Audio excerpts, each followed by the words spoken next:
Olá, estamos dando início a mais uma aula de ciências e o tema dessa videoaula é Reino Monera. No meu canal já fiz um vídeo completo falando um pouquinho sobre esse reino, só que agora eu vou fazer um resumão, né? Então, se você tiver interesse de entender um pouquinho mais os conceitos, assista a videoaula completa aqui no canal sobre Reino Monera, ok? Então vamos dar sequência aqui ao conteúdo, ao resumão, para entender um pouquinho sobre as bactérias e o reino em que elas vivem em um reino que ela vive, que é o reino Monera, tá?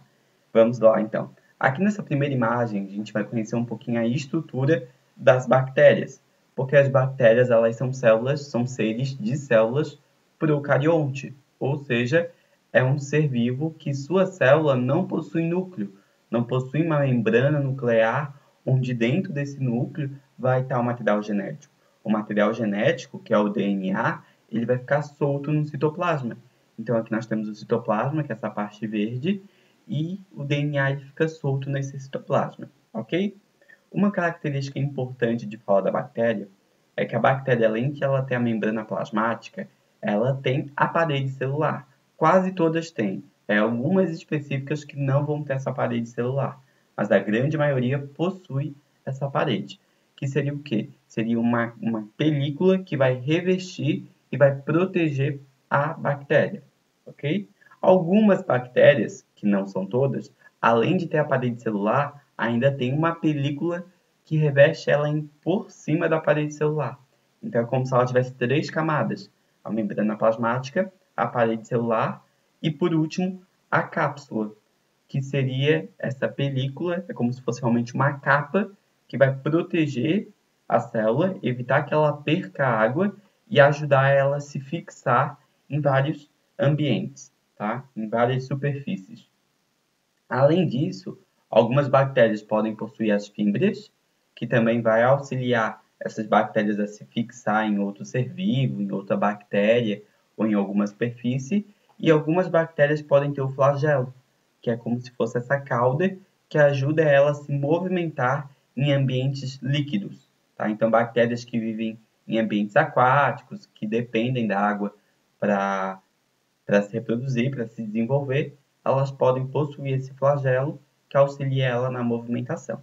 Tá? Então, aqui a gente conheceu um pouquinho as estruturas, as mais importantes e as diferenças de célula procarionte e eucarionte. Tá? Então, bactéria vai ser sempre célula procarionte, uma célula que não tem núcleo. Como é que uma célula se divide?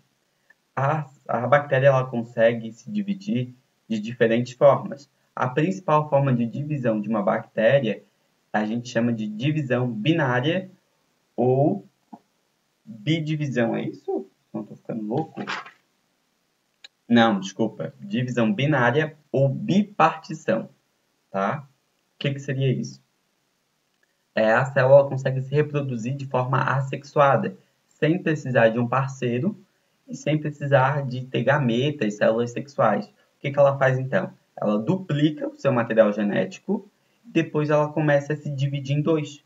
É como se fosse uma divisão celular do nosso corpo. É uma célulazinha que vai se dividir e se transformar em duas. Vale ressaltar que nesse tipo de divisão, né, que é a bipartição, a bactéria ela continua com o mesmo material genético. Ela apenas pegou o material genético, duplicou e ela vai dividir o seu citoplasma em dois, tendo duas novas bactérias com o mesmo material genético. Beleza? As bactérias elas podem ser autotróficas ou heterotróficas. Autotrófica significa que ela produz o seu próprio alimento. Tá? Como é que ela faz isso? Ela pode fazer isso pela fotossíntese, usando a luz solar, ou ela pode fazer isso pela quimiossíntese, que é através de compostos inorgânicos que ela encontra na natureza, ela consegue pegar esses compostos e transformar isso em energia. Então, ela consegue obter a própria energia dela pela luz solar, que é a fotossíntese, ou através de reações químicas com compostos químicos que ela pega na natureza. E nós temos a grande maioria das bactérias são heterotróficas, que são parasitas, que elas vão entrar dentro de um organismo e vão ficar roubando os nutrientes. Então, ela não consegue produzir o seu próprio alimento. Ela pega os nutrientes de outro ser vivo, que são as bactérias que são parasitas e nos causam doença. Tá? Outra forma de classificar as bactérias é que elas podem ser aeróbicas, que elas vão utilizar o oxigênio para produzir sua energia, ou elas podem ser anaeróbicas, que elas não precisam do oxigênio, elas não precisam ter contato com o oxigênio para poder produzir a sua energia, ok? Outra questão. As bactérias, a gente consegue, o reino Monera, né, o grupo das bactérias, a gente consegue dividir em 3 grupos, em 3 tipos de bactérias diferentes. O primeiro são as bactérias que nos causam doenças, que são as parasitas, né, que tem aquela estrutura que eu apresentei para vocês, são heterotróficas, então elas não produzem seu próprio alimento, e são as bactérias que nos causam doenças. Tá? Só que nós também temos as cianobactérias, que seriam o quê? São bactérias que fazem fotossíntese. Então, elas conseguem produzir sua própria energia, né? Produzir o seu próprio alimento, e com isso ela libera oxigênio. Então, são bactérias que liberam oxigênio para a atmosfera e contribuem para o planeta também. Tá? E elas se encontram em ambientes aquáticos. Então, em rios, em ambientes marinhos, a gente consegue encontrar várias bactérias que fazem fotossíntese. E a gente chama esse grupo de bactérias de cianobactérias. E o último grupo, né, que foi, se a gente parar para analisar, ele foi descoberto há pouco tempo, não foi tipo ano passado, mas se a gente parar para ver a cronologia de descoberta de bactérias, faz pouco tempo que a gente descobriu e classificou esse grupo, que são as arqueobactérias. São bactérias primitivas, bem antigas, já estão há muito tempo aqui no planeta, e elas conseguem viver em ambientes extremos. Então, ambiente que tem muito sal, né, tem muitos sais minerais, ambiente muito quente, tipo em vulcões, em fontes termais, ou ambiente muito frio. E elas conseguem sobreviver nesse ambiente. Tá? Então, a gente separa esse grupo de bactérias, que a gente chama de arqueobactérias, ela até sai do reino Monera e ela vai para um domínio, que é o domínio árqueo. Tá? Então, é um grupo de bactérias que ele é totalmente diferente das bactérias que nos causam doença. Tá? Elas são mais antigas e elas conseguem sobreviver a ambientes extremos. Qual é a função da bactéria? O que a bactéria faz? As bactérias podem fazer a decomposição, na verdade, uma principal função dela, que ela consegue pegar animais ou matéria orgânica e devolver esses nutrientes para o solo, que é o que a gente chama de decomposição. Então, ela faz isso tanto com os vegetais quanto com os animais. Ela pega e decompõe esses seres vivos, tá? E devolve os nutrientes ali para o solo.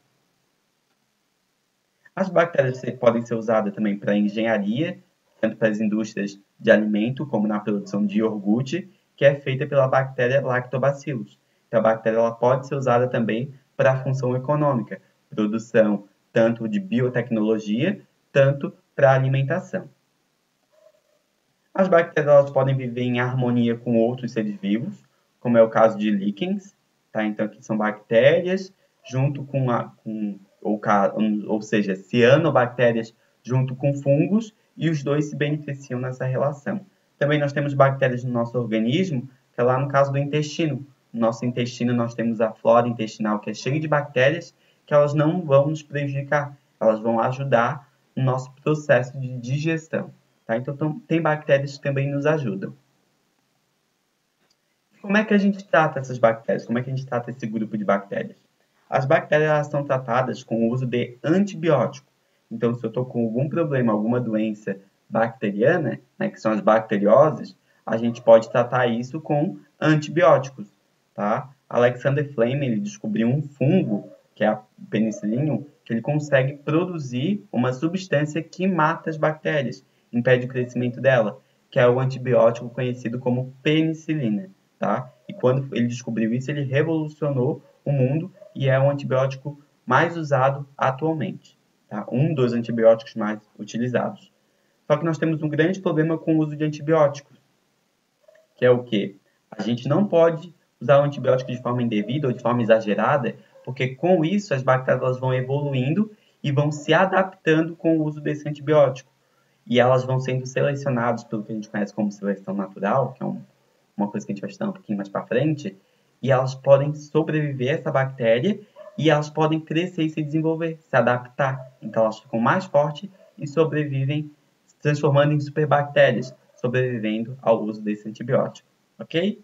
Espero que tenham gostado. A gente se vê até a próxima videoaula.